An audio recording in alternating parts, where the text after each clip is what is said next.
El mar nunca olvida.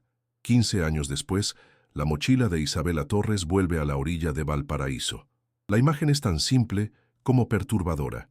Una mochila azul, cubierta de sal y algas, balanceándose suavemente en las manos de un pescador al amanecer. El cielo de Valparaíso aún está gris, la bruma del mar lo cubre todo, y solo el crujir de las tablas húmedas del muelle rompe el silencio. 15 años habían pasado desde que alguien vio a Isabela Torres por última vez, y de repente, el océano parecía haber decidido hablar. Era martes 22 de junio de 2023, cuando los primeros informes llegaron a la policía marítima. Un objeto había quedado atrapado en las redes de un bote de pesca artesanal. No era basura común. Dentro había un cuaderno corroído por el agua, una botella de metal oxidada por la sal y un nombre aún legible en la portada del cuaderno: Isabela. La noticia recorrió la ciudad como un susurro inquietante, porque todos recordaban aquella noche de marzo de 2008, cuando la Síntesis, joven de 27 años, salió de su apartamento en el Cerro Concepción y nunca volvió. Las cámaras de seguridad la habían captado caminando hacia el paseo costero, con el viento agitando su cabello, sosteniendo esa misma mochila azul al hombro. A partir de allí, todo se convirtió en vacío. Ni rastro de lucha, ni testigos claros, ni señal en su teléfono. Solo el rumor del mar, inmutable, tragándose cada intento de respuesta. Esa noche, la última noche en que Isabela fue vista, el clima había cambiado de repente. Un viento frío se coló entre las calles empinadas de Valparaíso, llevando consigo el olor salado del océano y un extraño silencio que muchos recordaron después. Testigos la vieron cruzar la Plaza Sotomayor a las 20:17 horas. Vestía un abrigo gris y llevaba la mochila azul colgada al hombro derecho. Algunos dicen que hablaba por teléfono. Otros aseguran que parecía distraída, mirando constantemente hacia atrás, como si alguien la siguiera. Ninguno de esos testimonios pudo confirmarse del todo. A las 20:31, una cámara la captó caminando por el Paseo 21 de Mayo, a solo 200 metros del acantilado, donde el mar golpea fuerte contra las rocas. A partir de ese instante, su rastro se desvaneció para siempre. La investigación de 2008 no tardó en estancarse. Hubo patrullajes costeros, buzos revisando las aguas turbias, perros rastreadores buscando en las laderas y en los túneles cercanos al puerto. Nada, ni una prenda, ni un objeto, ni siquiera su teléfono móvil. El caso fue clasificado como desaparición no resuelta, y con el paso de los años, el expediente de Isabela Torres fue acumulando polvo, como tantos otros casos sin respuesta. Para su familia, el dolor nunca se fue. Los padres de Isabela, Marta y Sergio Torres colgaron durante años un cartel con su foto en la entrada de su casa. ¿Has visto a mi hija? Cada vez más amarillento, cada vez más ignorado por los transeúntes, pero imposible de quitar para ellos. Cada aniversario, Marta colocaba flores blancas en el paseo, donde su hija fue vista por última vez. Un ritual silencioso, una súplica al mar que nunca devolvió nada. Hasta ahora. El hallazgo de la mochila removió todo lo que la ciudad creía enterrado. La policía llegó al muelle y acordonó el área. Periodistas locales comenzaron a acercarse, mientras el pescador relataba lo que vio. No parecía basura, no parecía algo que llevara poco tiempo en el agua. Estaba pesada, con algas pegadas por dentro, como si hubiese estado atrapada entre rocas mucho tiempo, y recién ahora la marea la soltó. Dentro de la mochila había pocos objetos: la botella de metal, oxidada y sin tapa, un cuaderno de tapas blandas, casi deshecho, con solo algunas palabras aún visibles en las páginas interiores, y una pequeña llave, corroída, que no parecía encajar con ninguna cerradura conocida. El nombre Isabela, en la portada del cuaderno, fue suficiente para encender todas las alarmas. Era posible que la joven hubiera caído accidentalmente al mar y que su mochila hubiera quedado atrapada en algún punto del fondo rocoso durante 15 años. O ese hallazgo tardío era una prueba de que la versión oficial nunca contó toda la verdad. Si había sido un accidente, ¿por qué no apareció nada más? Si fue algo más oscuro, ¿quién decidió que Isabela no regresara a casa aquella noche? Mientras los peritos trasladaban la mochila al laboratorio, Marta Torres fue llamada para el reconocimiento. Su reacción fue un gesto que nadie olvidaría. Tomó la mochila entre sus manos, temblorosas, la acercó a su rostro y la abrazó sin pronunciar palabra. Las cámaras la captaron en silencio, sus lágrimas cayendo sobre el tejido húmedo y cubierto de sal. 15 años esperando un cuerpo, una explicación, algo, y todo lo que tenía ahora era esa vieja mochila de vuelta por el mar. El caso fue reabierto oficialmente el mismo día. Nuevos agentes fueron asignados, antiguos testigos contactados de nuevo y viejas heridas abiertas sin anestesia. Porque el hallazgo no solo traía preguntas, también traía miedo. Si Isabela no se había ido por decisión propia, ¿qué pasó realmente aquella noche de marzo de 2008? Antes de seguir con esta historia y adentrarnos en los últimos pasos de Isabela, queremos preguntarte, ¿desde qué ciudad nos estás viendo hoy? Lo cierto es que el mar de Valparaíso, 15 años después, ha devuelto una mochila olvidada. Pero el misterio, ese sigue hundido en las profundidades. Y lo que saldrá a flote a partir de ahora podría ser mucho más perturbador que una simple desaparición. El 3 de marzo de 2008 comenzó como cualquier otro lunes para Isabela Torres. Según los registros obtenidos en la investigación original, ese día despertó a las 07:15 de la mañana en su pequeño departamento del Cerro Concepción, un espacio de paredes claras y ventanas antiguas con vista parcial al puerto de Valparaíso. Afuera, las gaviotas sobrevolaban el cielo grisáceo y el sonido de las olas rompía a lo lejos. Su vecina, la señora Aurora Méndez, recuerda haberla visto a través de la ventana, tomando café mientras sostenía el teléfono fijo con gesto distraído. Sus labios se movían lentamente, como si la conversación fuera pesada, cargada de algo que no quería compartir. Su rutina era casi siempre la misma. Una caminata rápida hasta la panadería de la esquina para comprar pan fresco. Luego el trabajo en la librería del centro y por la tarde la clase de pintura que tanto disfrutaba. Aquel día nada parecía fuera de lugar, pero algo en sus gestos llamó la atención de quienes la vieron. Aurora afirma que Isabela salió más temprano de lo habitual, cerrando la puerta con un pequeño suspiro y ajustando varias veces la correa de su mochila azul marino, como si estuviera nerviosa. En la librería, una compañera llamada Laura Pizarro dijo más tarde que Isabela revisó su teléfono en repetidas ocasiones, como esperando un mensaje que nunca llegó. En 2 momentos distintos, salió a la puerta del local, respiró profundo y volvió a entrar con la mirada perdida. A las 17:00 se despidió rápido y se dirigió a su clase de pintura, ubicada a 6 cuadras del puerto. Allí, según su profesor, se mostró extrañamente callada. Pintó un mar tormentoso, algo inusual para ella, que siempre prefería colores cálidos y paisajes tranquilos. Cuando el profesor le preguntó si todo estaba bien, respondió con una media sonrisa y un simple sí. A las 19:12, Isabela pasó por una pequeña tienda de comestibles. La cámara del local la captó comprando una botella de agua, galletas y una tarjeta telefónica. Vestía un abrigo gris gastado, jeans oscuros y llevaba la mochila azul colgada al hombro derecho. Antes de salir, se detuvo frente a la vitrina, se acomodó el cabello detrás de la oreja y pareció escribir un mensaje largo en su teléfono, que finalmente borró antes de enviarlo. Lo siguiente que se sabe con certeza es que realizó una llamada a las 19:34. El número al que llamó era de un teléfono público desactivado al día siguiente. La conversación duró exactamente 53 segundos.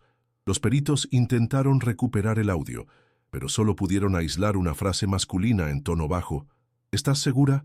Las palabras de Isabela no se escucharon, pero el leve temblor en su respiración quedó registrado en la grabación. Minutos después, la joven fue vista cruzando la Plaza Sotomayor.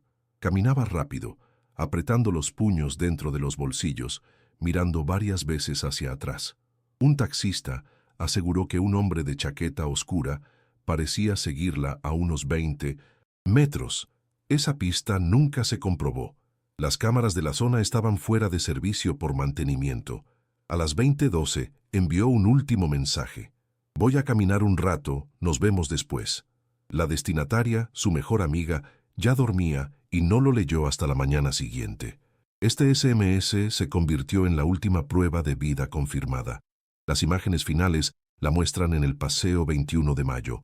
La brisa marina agitaba su cabello y el oleaje golpeaba con fuerza las rocas. Testigos la vieron detenerse en la baranda del mirador, mirar fijamente el mar por unos segundos y luego seguir hacia una zona oscura junto al acantilado. Después, nada. Ningún grito, ninguna señal de caída, solo la noche tragándose su silueta. La teoría de un accidente fue la primera hipótesis policial, pero sus padres nunca la creyeron. Sabían que Isabela le tenía miedo a las alturas y evitaba los bordes peligrosos. Además, ¿quién era el hombre de la llamada? ¿Por qué su mochila apareció 15 años después, cubierta de algas, a kilómetros del lugar? El hallazgo reciente reabre todas estas preguntas. Entre los objetos de la mochila, una pequeña llave corroída podría ser crucial. La policía investiga si corresponde a un casillero, una taquilla o un lugar aún desconocido. Marta Torres, su madre, está convencida de que esa llave es la pieza que faltaba para entender qué pasó esa noche. En Valparaíso, viejos rumores resurgen. Algunos dicen que Isabela sabía algo peligroso. Otros hablan de una cita secreta con alguien que nunca apareció en los registros. La única certeza es que sus últimas horas estuvieron marcadas por tensión, movimientos extraños y un misterio que crece con el paso del tiempo. La gran incógnita persiste. ¿Quién era el hombre al otro lado de la línea y qué significaba realmente esa pregunta? ¿Estás segura? Las primeras 48 horas tras la desaparición de Isabela Torres fueron una carrera contra el tiempo, marcada por errores y vacíos que, con el paso de los años, resultaron fatales para la búsqueda de la verdad. La denuncia fue interpuesta por Marta Torres, madre de Isabela, la mañana del 4 de marzo de 2008. Marta llegó a la comisaría local con los ojos hinchados, un papel arrugado en la mano y la voz entrecortada. La última vez que había hablado con su hija fue el domingo anterior. Cuando el lunes por la noche no contestó llamadas ni mensajes, algo dentro de ella supo que algo estaba mal. En la sala de espera, los minutos parecían horas. El reloj marcaba un tic-tac pesado. Los oficiales de turno tomaron nota lentamente y en las primeras horas consideraron la desaparición como una posible salida voluntaria. Isabela era adulta. No había indicios de violencia y los primeros protocolos se activaron tarde. Mientras tanto, en la casa de la joven, el ambiente se sentía suspendido. Sus objetos personales seguían en su sitio. La cama sin hacer, un libro abierto en la mesa de noche y un cuadro inacabado apoyado contra la pared. El teléfono móvil fue hallado cargándose junto a la ventana, lo que hizo pensar a la familia que salió esperando volver rápido. En la cocina, una taza de café a medio beber aún tenía el aroma amargo impregnado en el aire. Marta acariciaba la taza, buscando calor, mientras sus manos temblaban por la incertidumbre. La policía comenzó la búsqueda en los alrededores del Paseo 21 de Mayo, último lugar donde fue vista. A las 10:30 de la mañana del 4 de marzo, oficiales y voluntarios recorrieron la zona costera, acantilados y miradores cercanos. El mar estaba embravecido. Las olas rompían con violencia, dificultando cualquier rastreo acuático. Los gritos de los agentes se perdían entre el viento y el sonido del oleaje. Pese a ello, no se hallaron pertenencias ni signos de caída. Los primeros testimonios fueron tomados sin un protocolo claro. Algunos testigos afirmaron haber visto a un hombre siguiendo a Isabela. Otros dijeron que la joven parecía nerviosa. Ninguno fue interrogado más de una vez, y la descripción del supuesto acompañante se fue diluyendo entre versiones contradictorias. Las cámaras de seguridad, cruciales para trazar el recorrido de Isabela, presentaron un problema mayor. Varias estaban fuera de servicio esa noche por mantenimiento, y las pocas grabaciones disponibles fueron revisadas tarde, perdiendo así horas valiosas para localizar posibles sospechosos. La familia contrató ayuda privada. Amigos y vecinos empapelaron la ciudad con su fotografía, caminando bajo la llovizna con papeles pegados en postes, vitrinas y paradas de autobús. Los medios locales comenzaron a cubrir el caso, generando presión social. Aún así, los primeros días pasaron sin un plan de búsqueda sólido. La hipótesis de que Isabela había decidido marcharse por cuenta propia se mantuvo demasiado tiempo, retrasando la posibilidad de tratar el caso como desaparición forzada o criminal. Un detalle pasó desapercibido en ese momento. La tarjeta telefónica que había comprado la noche anterior nunca fue utilizada. El hallazgo se registró días después, pero sin seguimiento real. También el mensaje enviado a su amiga, «Voy a caminar un rato, nos vemos después», fue interpretado como prueba de que no estaba en peligro inmediato, ignorando la posibilidad de que alguien la obligara a escribirlo. La investigación se extendió hacia el mar, con equipos de buzos trabajando durante 3 días, pero las fuertes corrientes y la falta de indicios concretos convirtieron la búsqueda en un esfuerzo sin resultados. Un buzo comentó más tarde que la visibilidad era casi nula, que los sedimentos lo cubrían todo, y que la sensación era la de buscar un fantasma en un abismo líquido. Marta y Sergio Torres pasaron esas primeras 48 horas pegados al teléfono, revisando viejas agendas, llamando a amigos, conocidos, hospitales, esperando cualquier señal. Cada noche, el timbre del teléfono se convertía en una esperanza que moría al primer tono. La casa se llenaba de silencios largos, de miradas perdidas, del peso insoportable de no saber. Marta recorría una y otra vez el pasillo hasta la ventana, como si mirar la calle pudiera traer a su hija de vuelta. Con el tiempo, los investigadores reconocerían que esos 2 primeros días fueron un desastre operativo, pérdida de evidencia potencial, declaraciones contradictorias sin seguimiento, ausencia de protocolos de búsqueda inmediata y una cadena de custodia débil. Cada minuto perdido era una puerta que se cerraba en la posibilidad de encontrar a Isabela con vida. Años después, cuando la mochila emergió de las aguas de Valparaíso, esa sensación de tiempo desperdiciado volvió a golpear a la familia como una ola fría. Si la búsqueda inicial hubiese sido más rigurosa, ¿habría cambiado el desenlace? ¿O alguien se aseguró desde el principio de que Isabela nunca fuese encontrada? Las primeras semanas tras la desaparición de Isabela Torres se convirtieron en un torbellino de información confusa, rumores y pistas que parecían llevar a todas partes y a ninguna al mismo tiempo. La ciudad de Valparaíso estaba inquieta, con el murmullo constante del puerto, mezclándose con conversaciones cargadas de miedo. Los noticieros locales transmitían cada nuevo dato como si fuera la clave definitiva, y la familia de Isabela vivía entre la esperanza y el terror, atendiendo llamadas anónimas a cualquier hora de la noche y escuchando testimonios que se contradecían una y otra vez. El 6 de marzo, 2 días después de la denuncia, la policía recibió un aviso de una mujer que aseguraba haber visto a Isabela en un autobús interurbano con destino a Viña del Mar. Según la testigo, la joven viajaba sola, sentada en la parte trasera, mirando por la ventana con gesto ausente. Cuando se le mostró la foto de Isabela, la mujer dudó. Dijo que se parecía, pero no estaba segura. La pista fue seguida, se revisaron cámaras y se entrevistó a pasajeros, pero ninguna evidencia confirmó la versión. Marta y Sergio esperaron en la estación todo un día bajo la llovizna, viendo autobuses llegar y salir sin encontrar un solo rostro conocido. Otra llamada llegó el 8 de marzo. Un hombre afirmaba haber escuchado una discusión la noche de la desaparición cerca del Paseo 21 de Mayo.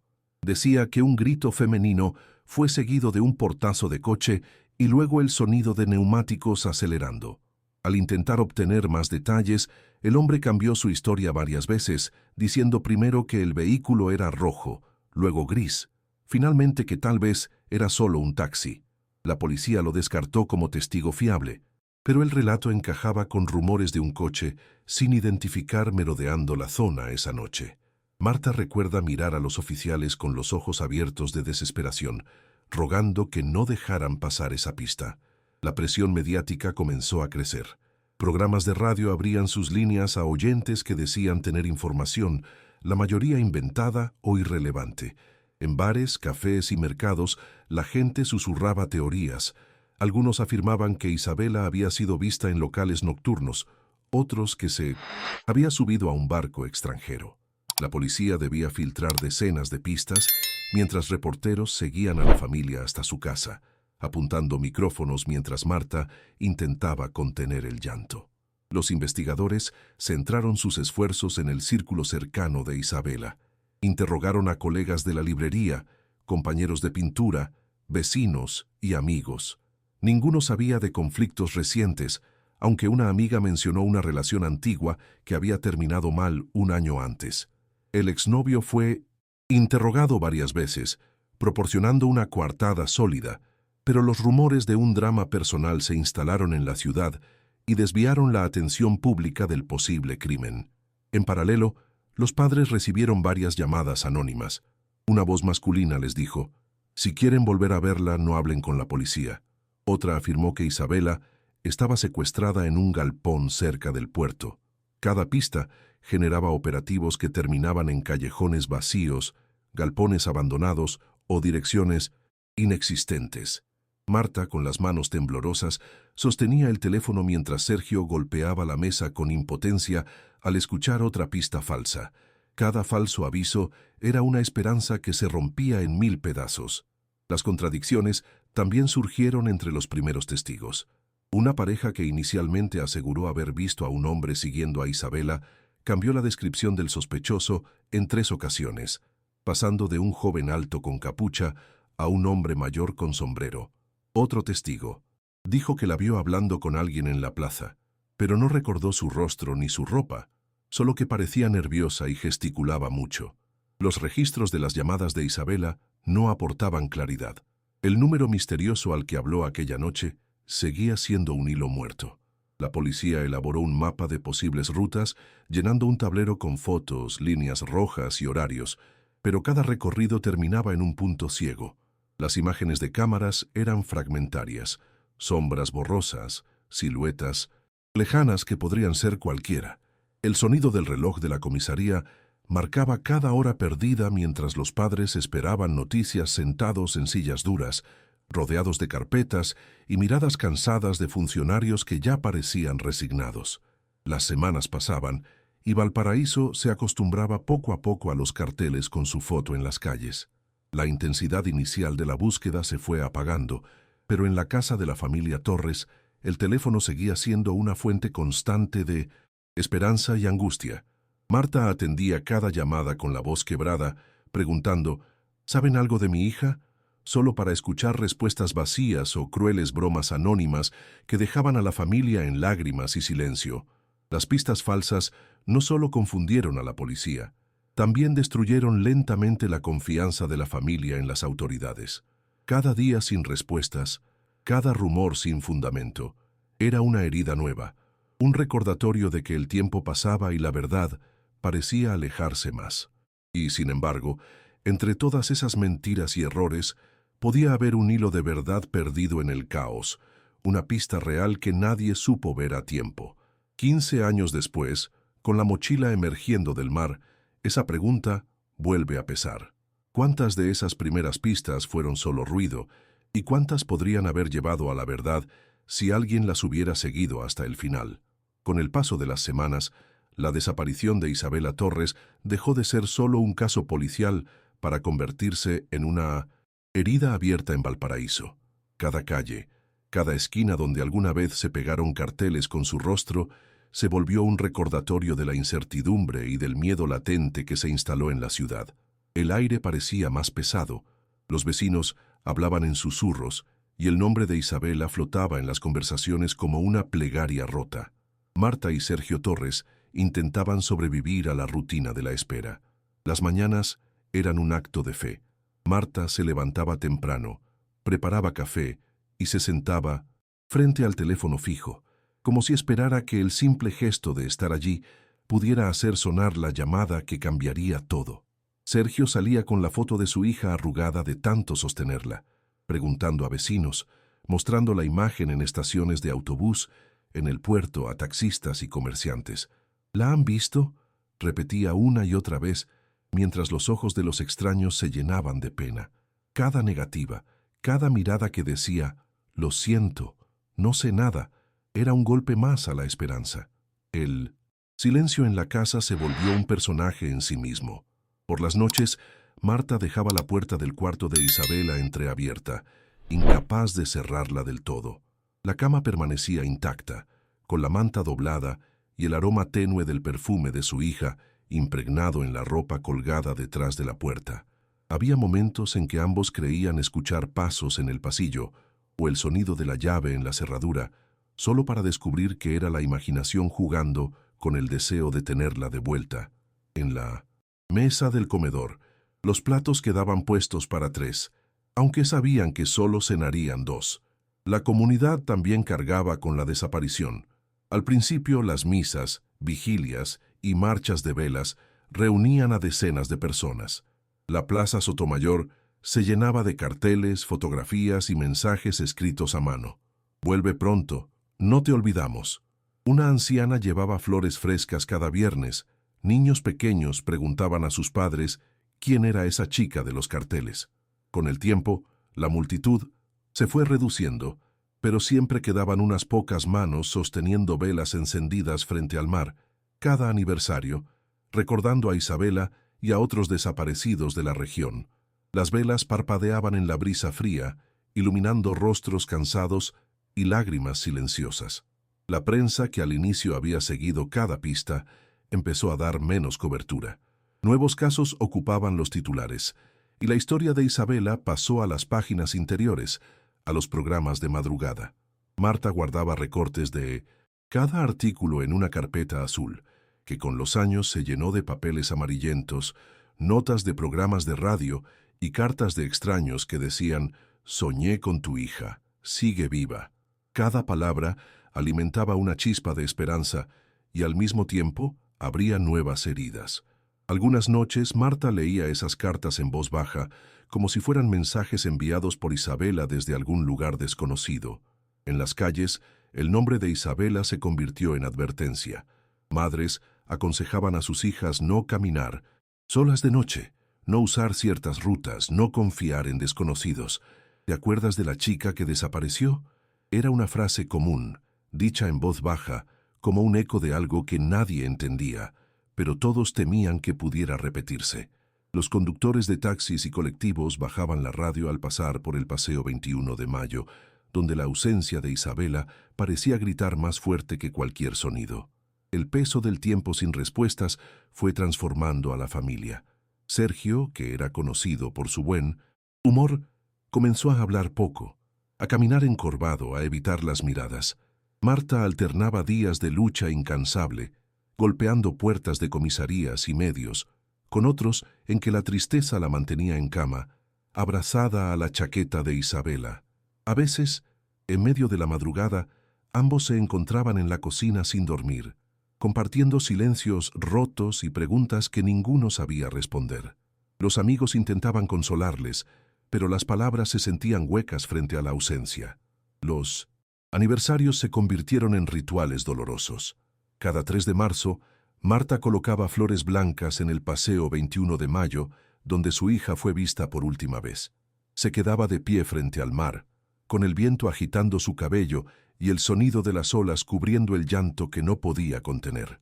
Sergio permanecía a unos pasos, mirando el horizonte, con los puños cerrados, como si quisiera desafiar al océano a devolverles a su hija. A veces, algún desconocido se acercaba y dejaba una vela, un gesto pequeño que decía: «No están solos». Valparaíso, con sus calles empinadas y su puerto bullicioso, parecía seguir con su vida. Pero para los Torres, el mundo se había detenido esa noche. Y mientras la ciudad, poco a poco, dejaba de hablar de Isabela, para ellos el silencio se hacía más pesado cada día. Un silencio lleno de preguntas sin respuesta, de llamadas que nunca llegaron, de pasos que jamás regresaron a casa. Ese silencio, 15 años después, sigue ahí, acompañando cada noticia, cada rumor, cada pista que surge. Y ahora, con una mochila emergiendo del mar, vuelve la misma pregunta que los ha atormentado durante más de una década. ¿Dónde está Isabela? ¿Y qué pasó realmente aquella noche? Con el paso de los meses y luego los años, La investigación por la desaparición de Isabela Torres se fue fragmentando en múltiples líneas, muchas de ellas contradictorias, otras completamente estériles. En la comisaría, el ambiente estaba cargado de frustración. Pilas de papeles desordenados, carpetas abiertas sobre escritorios metálicos, tazas de café frío olvidadas. El olor a humedad y polvo impregnaba el aire. Funcionarios intercambiaban miradas cansadas mientras respondían preguntas evasivas a los padres de Isabela. Cada nueva teoría parecía prometer una respuesta, pero solo añadía más confusión y dolor para la familia y la comunidad, que no dejaban de buscarla. La policía sostuvo como hipótesis principal durante el primer año un posible accidente en la zona de acantilados. Sin embargo, la falta de pruebas físicas, sumada a la personalidad de Isabela, una joven prudente, con temor a las alturas y precauciones constantes al caminar cerca del mar, hacía que esta explicación se sintiera cada vez más débil. Aún así, fue la línea que marcó la investigación oficial, dejando en segundo plano otras posibilidades más oscuras. Marta recuerda haber preguntado a un detective, ¿la buscarán en otra parte? Y recibir solo un encogimiento de hombros como respuesta, un gesto que la dejó helada. Otra línea apuntaba a un posible encuentro con alguien aquella noche. La misteriosa llamada de 53 segundos y los testimonios que hablaban de un hombre siguiéndola nunca fueron aclarados. Los investigadores revisaron registros de teléfonos públicos, pero la información estaba incompleta. En una reunión con la familia, un oficial admitió que los datos se habían perdido por no emitir una orden a tiempo. Sergio golpeó la mesa con el puño, impotente, mientras preguntaba, ¿cómo se pierde? Algo así en un caso como este. Marta lo miraba con los ojos llenos de lágrimas, esperando una respuesta que nunca llegó. Con el paso del tiempo, surgieron rumores de un posible secuestro. Varios informantes, algunos vinculados al ambiente portuario, hablaron de redes de trata de personas operando en la zona. La policía investigó sin resultados concretos, pero en los expedientes hay anotaciones sobre pistas no verificadas, testigos que nunca se citaron nuevamente y evidencias que desaparecieron de la cadena de custodia. Un exagente confesó años después que recibieron un aviso de un testigo clave que jamás fue llamado a declarar porque no había personal suficiente. Ese dato, revelado con los años, fue como sal en la herida para la familia. Se exploraron también aspectos de su vida personal, viejas relaciones sentimentales, conflictos laborales mínimos. Marta recuerda cómo en más de una ocasión sintió que la línea de interrogatorio insinuaba que su hija había huido por voluntad propia. Querían convencernos de que se había ido sin mirar atrás, solía decir entre lágrimas, pero nosotros conocemos a nuestra hija, sabemos que no lo haría.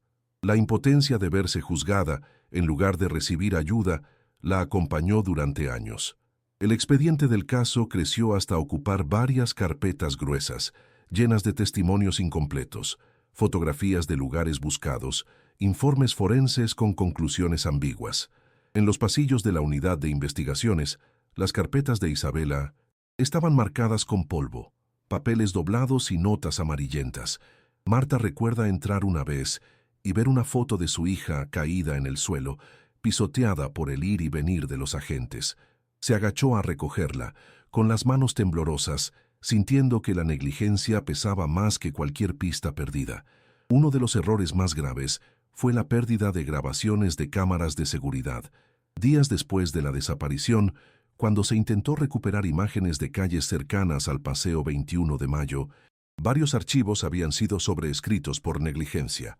En 2015, un exinvestigador reveló que hubo testimonios que apuntaban a un vehículo específico, pero nunca se emitió orden de rastreo porque no había pruebas suficientes. Marta recuerda ese día en la comisaría. El detective evitaba mirarla a los ojos mientras le decía que el video simplemente ya no existía. La sensación de abandono se volvió insoportable.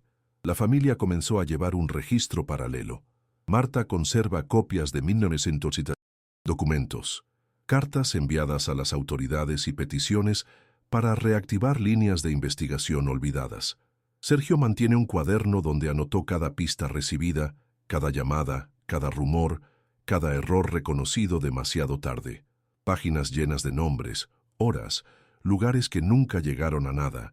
En reuniones con fiscales y detectives, ese cuaderno se convirtió en su única arma, un intento desesperado de reconstruir lo que la investigación había dejado escapar.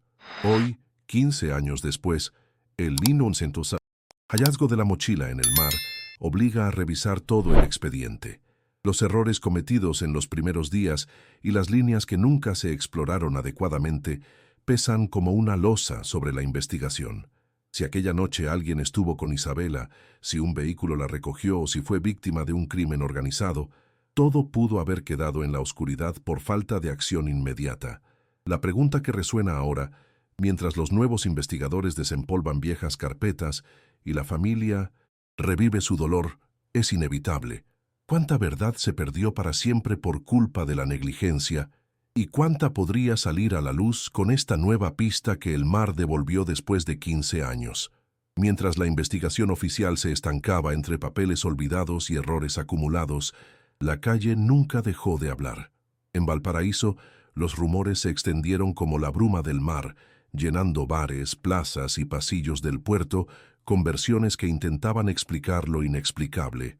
Algunas teorías nacían del miedo, otras de la necesidad desesperada de encontrar sentido a la ausencia de Isabela. Los susurros parecían seguir a la familia Torres a cada paso, como ecos de un misterio que la policía no había podido resolver. Una de las teorías más repetidas fue la de un secuestro relacionado con redes de trata de personas. Vecinos del puerto afirmaban haber visto, en más de una ocasión, a hombres desconocidos observando a mujeres jóvenes en la zona del Paseo 21 de Mayo. Un pescador contó haber visto una furgoneta blanca estacionada cerca del acantilado esa misma noche, con dos hombres que parecían vigilar la zona. Nunca los había visto antes, dijo años después en una entrevista local. Ninguna denuncia formal fue presentada, pero la idea de que Isabela pudo haber sido llevada contra su voluntad nunca se desvaneció de las conversaciones populares. Otra versión señalaba la posibilidad de un crimen cometido por alguien de su entorno. Los rumores sobre antiguos conflictos personales se mezclaban con historias de acoso no denunciado y discusiones que algunos aseguraban haber escuchado en la librería donde trabajaba Isabela. Aunque la policía descartó a sus relaciones cercanas como sospechosos, la duda persistía, alimentada por la falta de pruebas claras y la percepción de que alguien conocido podría haber estado implicado. Marta recuerda recibir llamadas con voz distorsionada, diciendo, «Pregunten más cerca de casa», frases que solo aumentaban la angustia y la confusión. Con el tiempo surgieron relatos más oscuros. Algunos hablaban de un pacto de silencio en la ciudad, insinuando que ciertas personas podían saber más de lo que habían declarado. Un marinero jubilado afirmó en una entrevista radial haber visto a una joven que coincidía con la descripción de Isabela subir a un barco extranjero la misma noche de su desaparición. Describió a dos hombres ayudándola a bordo, uno con gorra de capitán, otro con chaqueta oscura. Su testimonio nunca fue confirmado y se perdió entre decenas de versiones similares. Años más tarde, Marta visitó el muelle donde supuestamente ocurrió aquello, caminando entre las cuerdas y el olor a sal, preguntando a marineros si recordaban algo. Nadie pudo ayudarla. En redes sociales, una década después, comenzaron a circular teorías alternativas. Usuarios analizaban minuto a minuto los videos disponibles, trazaban mapas de posibles rutas, proponían hipótesis sobre la llamada misteriosa y la pequeña llave encontrada en la mochila. Algunos afirmaban que la llave podría pertenecer a un casillero en el puerto, otros a una taquilla de la estación de buses. Grupos de discusión en línea recopilaban datos, entrevistaban a testigos olvidados, intentando hacer el trabajo que la policía había dejado incompleto. Entre los internautas se hablaba de conspiraciones, errores intencionados en la investigación e incluso de vínculos con otros casos de desapariciones sin resolver en la región. La familia Torres vivía atrapada entre estos rumores. Cada nuevo mensaje anónimo, cada llamada que prometía respuestas, les obligaba a decidir si creer o no.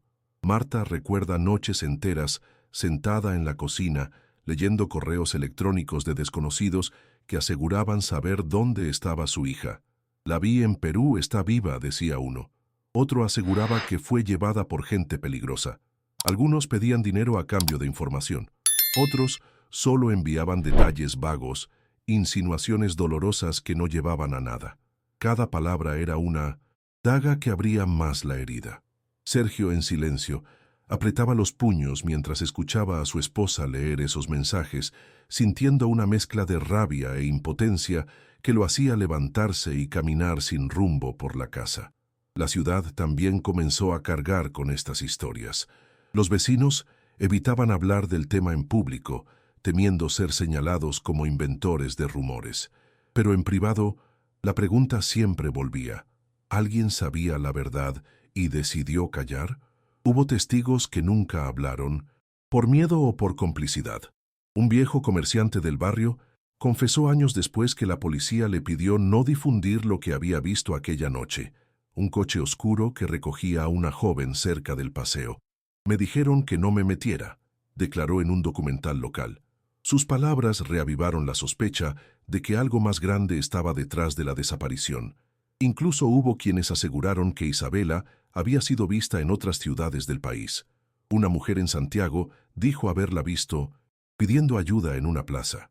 Un joven en Concepción afirmó que la acompañó en un autobús sin saber quién era, hasta reconocerla en los carteles de personas desaparecidas. Ninguna de estas pistas pudo ser confirmada, pero cada una fue un hilo más que la familia intentó seguir, gastando dinero y energías en viajes y llamadas que terminaban en nada. 15 años después, la aparición de la mochila no solo reabre la investigación oficial, también despierta estas teorías dormidas. Foros, medios y conversaciones en Valparaíso retoman viejas sospechas. Si ese objeto estuvo tanto tiempo oculto bajo el mar, ¿quién lo dejó allí? ¿Fue un accidente, un intento de borrar pruebas o una advertencia silenciada durante años?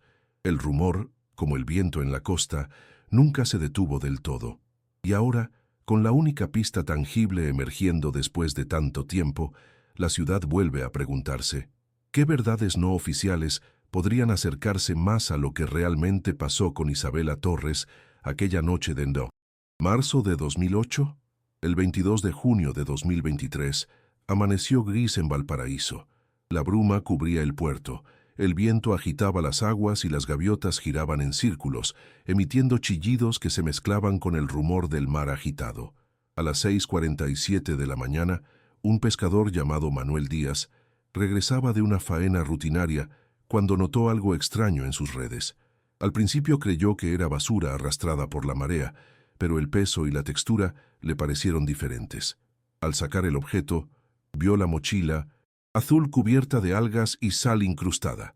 Supe al instante que no era cualquier cosa, recordaría más tarde, con la voz quebrada y la mirada fija en el suelo. Manuel dejó el bote en el muelle y sin perder tiempo llamó a la policía marítima. En menos de una hora, varios agentes y peritos rodeaban el lugar. La mochila fue colocada sobre una mesa metálica improvisada, mientras cámaras y fotógrafos se agolpaban a distancia. El olor a mar y a moho impregnaba el aire, mezclado con la tensión y los murmullos de curiosos que se habían acercado al muelle al escuchar los rumores. Marta Torres llegó acompañada por Sergio poco después. Cuando vio la mochila, se cubrió la boca con las manos y avanzó lentamente, con pasos temblorosos, hasta rozar el objeto que reconoció al instante como el de su hija. El sonido de su llanto suave contrastaba con el silencio de los presentes. Sergio se quedó a su lado, apretándole el hombro con fuerza, mientras sus propios ojos se llenaban de lágrimas. Dentro había una botella de metal oxidada, un cuaderno de tapas blandas casi destruido por la humedad y una pequeña llave corroída. Los peritos manipularon los objetos con guantes, fotografiándolos y embalándolos en bolsas especiales. «Es de ella», dijo Marta con voz rota, acariciando el borde del tejido azul mientras las lágrimas caían sin control.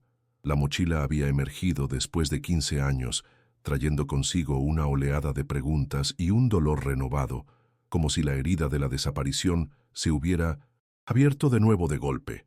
El hallazgo movilizó inmediatamente a la policía y a la fiscalía. Se reabrió el caso con un nuevo equipo de investigación, se ordenaron pruebas forenses detalladas y se revisaron viejas carpetas empolvadas en busca de conexiones que antes habían pasado desapercibidas. En las oficinas de la Brigada de Homicidios, el ambiente era una mezcla de urgencia y vergüenza por los errores cometidos en el pasado.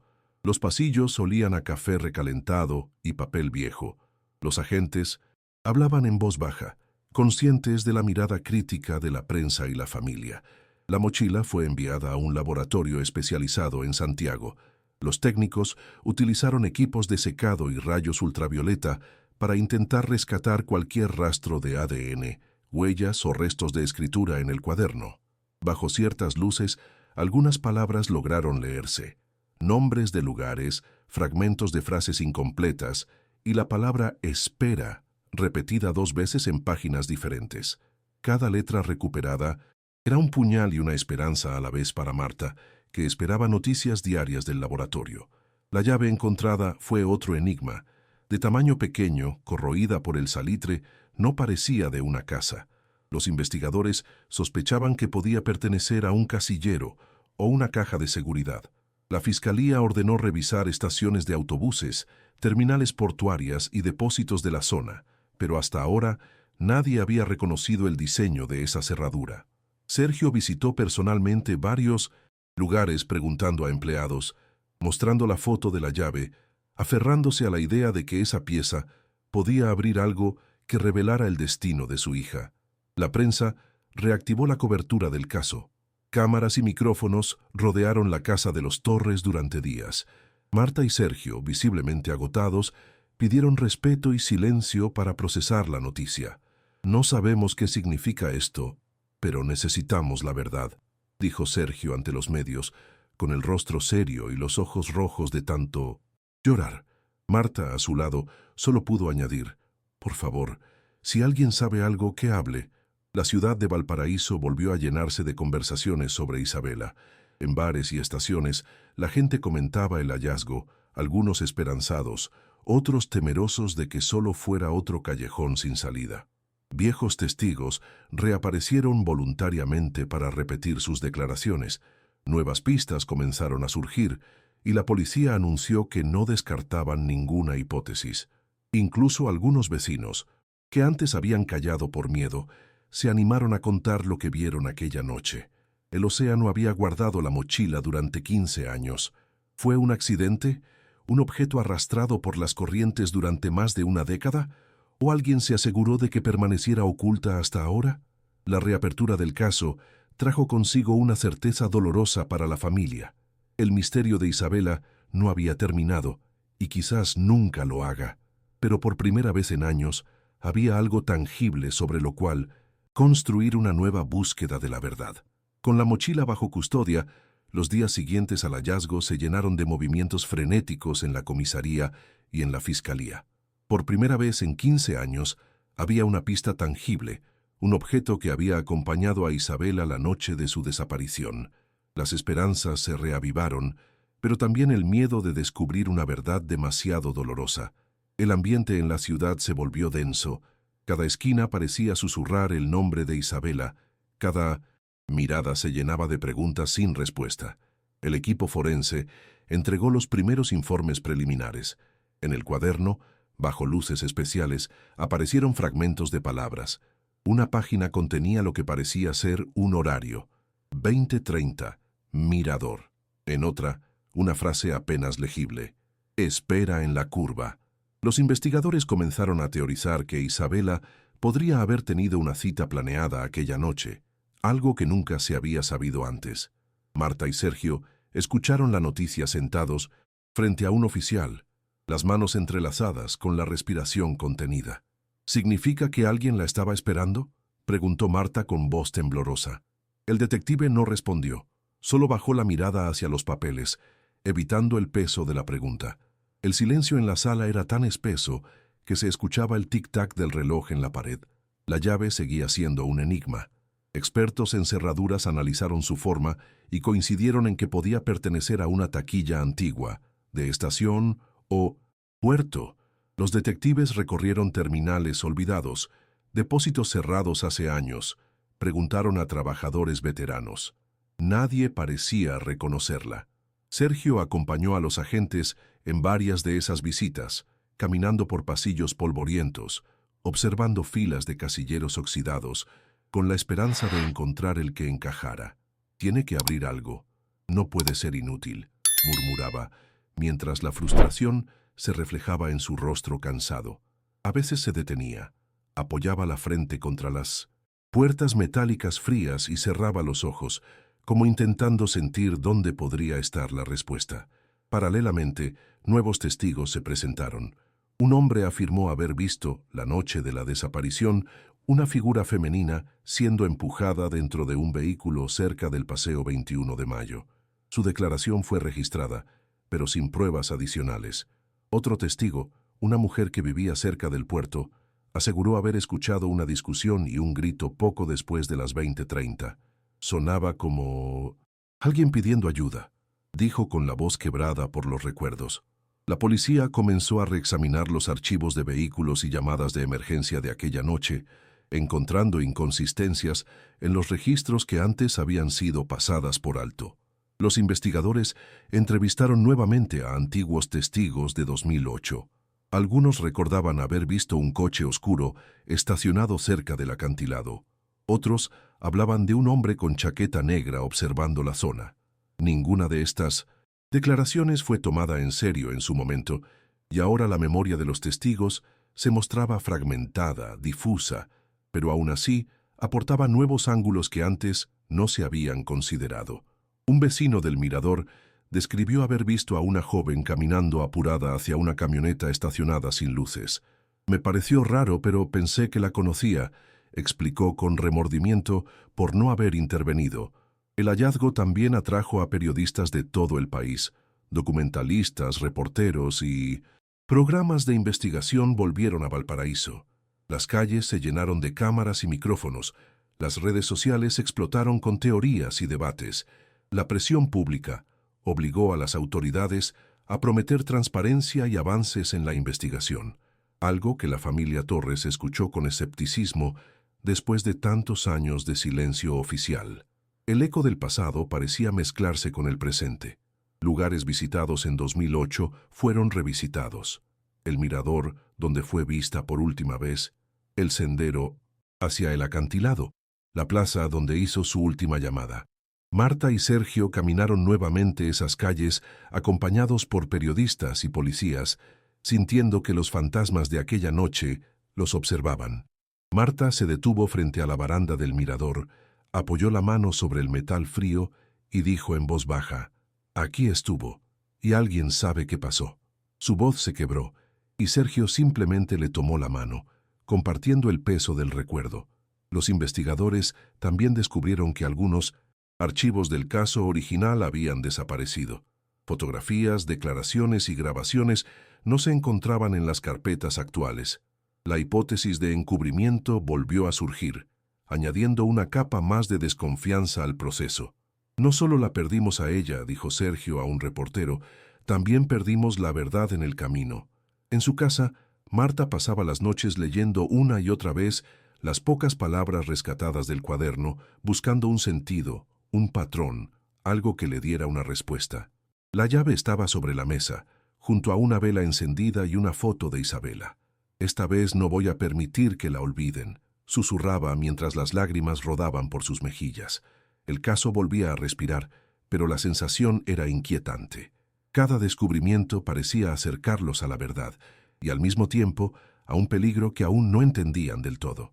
En Valparaíso, el aire se volvió pesado, como si la ciudad supiera que lo que estaba por revelarse podría cambiarlo todo, o romper más corazones.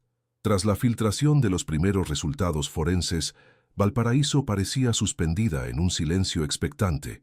Las calles se llenaron de murmuraciones y el sonido del mar parecía más pesado, como si el océano guardara secretos que nadie quería revelar. Los barcos en el puerto se mecían lentamente, sus luces reflejándose en el agua oscura, mientras la ciudad parecía contener la respiración. El aroma a sal y humedad se impregnaba en la ropa, mientras la bruma cubría los cerros, envolviendo todo en un manto gris. La familia Torres vivía entre la esperanza y el temor. Cada llamada telefónica podía ser la clave para entender lo sucedido, o por el contrario, otro golpe a sus corazones ya cansados de la espera. Las autoridades organizaron una conferencia de prensa para informar sobre los avances del caso. El nuevo fiscal asignado habló con un tono medido, evitando promesas concretas. Confirmó que el cuaderno contenía fragmentos de horarios y posibles puntos de encuentro, pero no reveló más detalles. Marta y Sergio, sentados en la primera fila, se tomaban de la mano con fuerza, compartiendo un silencio cargado de ansiedad. Podían escuchar el murmullo de los periodistas, el clic de las cámaras, el leve crujido de las sillas cuando alguien se movía incómodo. Al final de la conferencia, Marta se acercó a los micrófonos y dijo con voz firme, aunque temblorosa: «Queremos respuestas. No queremos más teorías. Queremos la verdad». Sus palabras resonaron en las cadenas de 1900 noticias y en las redes sociales, reavivando el interés en el caso y provocando que cientos de mensajes de apoyo llegaran a la familia esa misma noche. Mientras tanto, la policía intensificaba las investigaciones. Se realizaron reconstrucciones del recorrido de Isabela aquella noche, usando voluntarios para simular sus últimos pasos conocidos. Los agentes caminaron desde la librería donde trabajaba hasta el mirador, tomando nota de cada cámara de seguridad que existía entonces y de las que hoy ya no funcionan.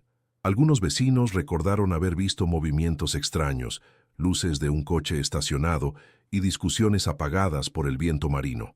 Uno de ellos relató haber escuchado un portazo y una voz femenina diciendo: «Déjame ir», un detalle que jamás había sido mencionado en el expediente original. Los agentes tomaban notas rápidas, grababan testimonios y revisaban planos de la ciudad, buscando cualquier detalle olvidado. Los días pasaban con un ritmo extraño, como si el tiempo estuviera detenido desde 2008. Marta y Sergio apenas dormían. Las noches se llenaban de recuerdos, el sonido del teléfono que nunca volvió a sonar, la imagen de Isabela saliendo de casa por última vez, la sensación de vacío en los pasillos del hogar.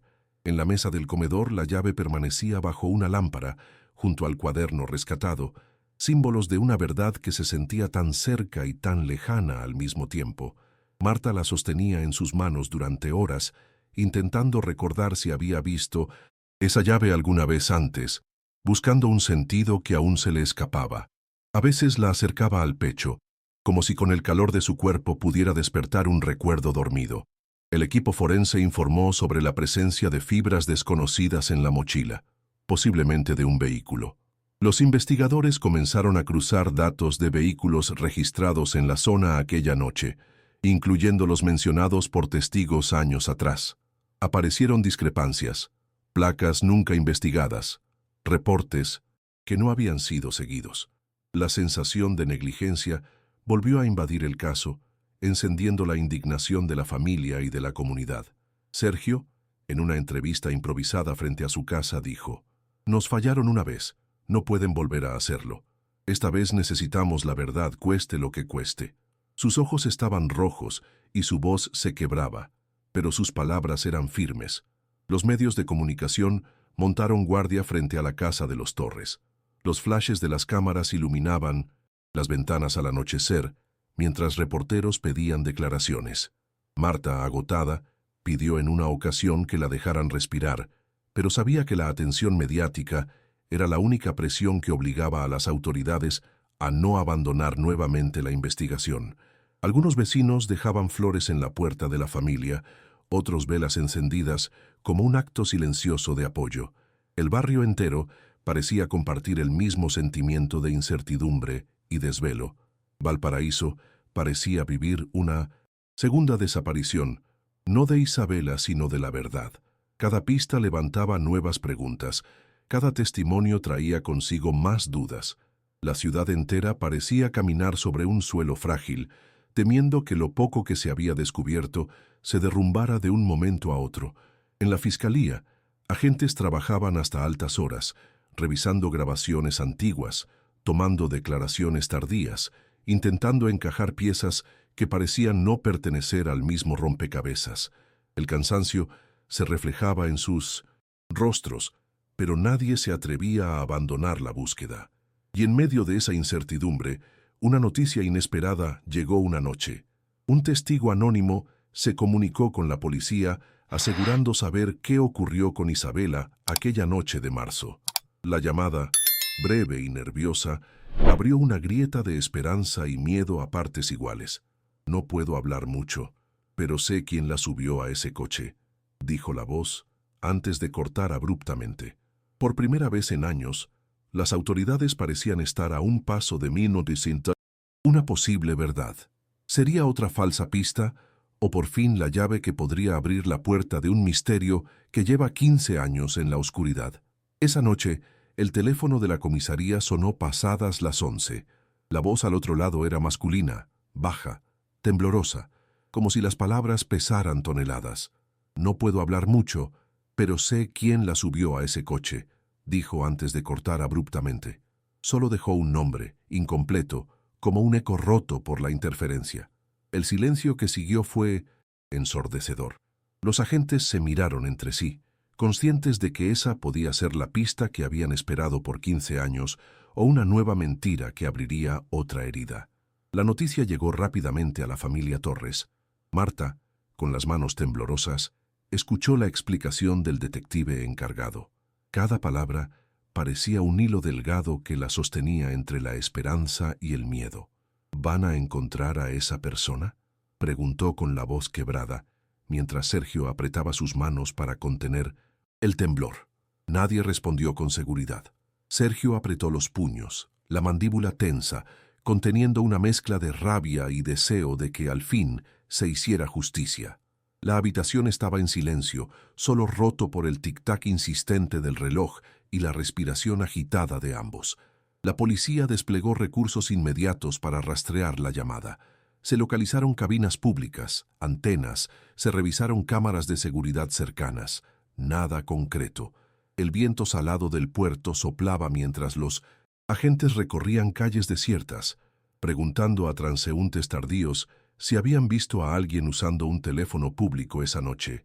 El frío de la madrugada calaba los huesos, los faroles apenas iluminaban las esquinas y los perros callejeros seguían a los policías, como si intuyeran la tensión en el aire. El nombre mencionado apuntaba a alguien que ya había sido interrogado en 2008 y descartado por falta de pruebas. ¿Había sido un error o una protección intencionada? Los expedientes antiguos parecían llenos de vacíos, notas sin concluir, declaraciones contradictorias, folios amarillentos, tachaduras, hojas faltantes, un rompecabezas incompleto que volvía a atormentar la investigación. Un detective golpeaba suavemente la carpeta contra la mesa, murmurando: «Algo no cierra». Nunca cerró. Durante las siguientes 48 horas, el ambiente en Valparaíso fue irrespirable. En los cafés, en las calles del puerto, en las casas que miraban al mar, todos hablaban de la llamada. Las voces se mezclaban con el silbido del viento y el sonido de las olas rompiendo contra las rocas. Los medios transmitían en directo desde la comisaría, analizando cada palabra filtrada, entrevistando a vecinos, reviviendo teorías pasadas. La ciudad entera parecía sostener el aliento, esperando un desenlace que nunca había llegado. Incluso los niños, al pasar junto a los carteles de Isabela, preguntaban en voz baja qué había pasado con la joven que nunca volvió a casa. Marta y Sergio permanecían en casa, sentados frente al teléfono, como lo hicieron la primera noche de la desaparición de su hija. Los años no habían borrado ese gesto, la espera inmóvil, el miedo a la verdad y la esperanza de una voz que devolviera a Isabela.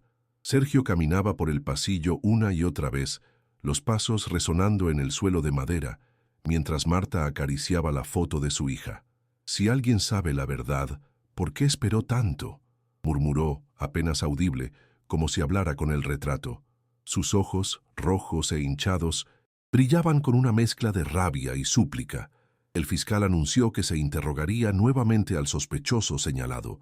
Los periodistas acamparon frente a la comisaría, mientras el hombre, ahora con arrugas y una vida aparentemente tranquila, era llevado para declarar.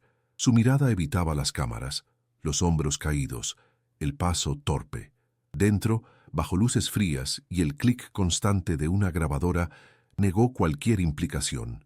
«Nunca la vi esa noche», repitió una y otra vez, pero algunos detalles no. Coincidían con su testimonio de 2008, contradicciones que antes habían sido ignoradas o pasadas por alto. El fiscal golpeaba suavemente la mesa con los dedos, impaciente, mientras los detectives cruzaban miradas de frustración. Uno de ellos apuntó en voz baja: «Esta vez no lo vamos a dejar ir tan fácil». La presión mediática creció hasta niveles insoportables. Programas de televisión dedicaban horas a debatir quién protegió a quién en el pasado, por qué la investigación original falló tantas veces, y si esta llamada anónima sería la clave para abrir una verdad escondida durante 15 años. Afuera, la multitud esperaba con carteles que pedían justicia. Velas encendidas iluminaban la calle frente a la comisaría. Un murmullo constante, oraciones silenciosas, la esperanza colectiva de una ciudad que se negaba a olvidar. Marta se dirigió nuevamente a las cámaras, su voz quebrada pero firme. «Queremos saber qué pasó esa noche. No importa el tiempo que haya pasado. Queremos que la verdad salga a la luz y que nadie más pase por lo que hemos vivido».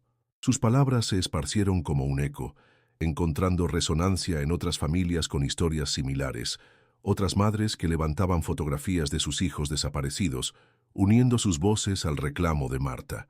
La tensión alcanzó un punto máximo cuando, al final de esa semana, la policía anunció que había encontrado una prueba antigua, archivada sin análisis, que podría vincular al sospechoso con el vehículo mencionado por testigos en 2008.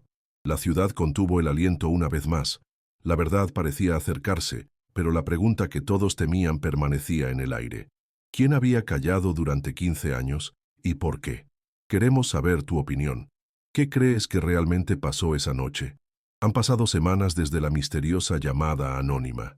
Valparaíso parece atrapada en un tiempo suspendido, un reloj que avanza lento mientras todos esperan un desenlace que nunca llega. Las luces del puerto siguen encendiéndose cada noche. Los barcos entran y salen, pero la sensación de inquietud se ha vuelto parte del aire, mezclándose con el olor salado del mar y el viento frío que recorre las calles empedradas. Las gaviotas vuelan bajo, sus chillidos rompiendo el silencio de una ciudad que aún no encuentra paz. El eco de pasos solitarios en las escaleras del puerto recuerda la ausencia de una joven cuyo nombre sigue en la memoria de todos. La prueba antigua, hallada por la policía, ha abierto un nuevo camino en la investigación. Se trata de una fibra encontrada en un vehículo que coincide con las que estaban en la mochila de Isabela. Sin embargo, aún no hay pruebas definitivas que permitan una acusación formal. Los agentes trabajan día y noche, cruzando datos, entrevistando viejos testigos, buscando nuevos, intentando reconstruir un rompecabezas del que todavía faltan demasiadas piezas.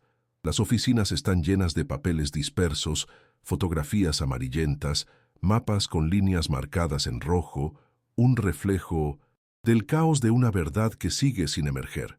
En una esquina, una taza de café frío y una lámpara encendida son testigos del cansancio de los investigadores, que a veces se detienen frente a la foto de Isabela preguntándose en silencio cómo pudieron fallarle tanto. Marta y Sergio viven ahora en una calma extraña. La atención mediática se ha reducido un poco, pero la herida sigue abierta. Cada mañana, Marta enciende una vela junto a la foto de su hija, la misma imagen que ha acompañado los últimos 15 años. Si la verdad existe, no descansaremos hasta encontrarla. Susurra, casi como una oración. Sergio pasa horas frente a la ventana, observando la calle vacía, con los ojos cansados y una determinación silenciosa que no se apaga. A veces baja al mirador al atardecer, se sienta en el mismo banco donde solía ir con Isabela cuando era niña y mira el mar sin pronunciar palabra.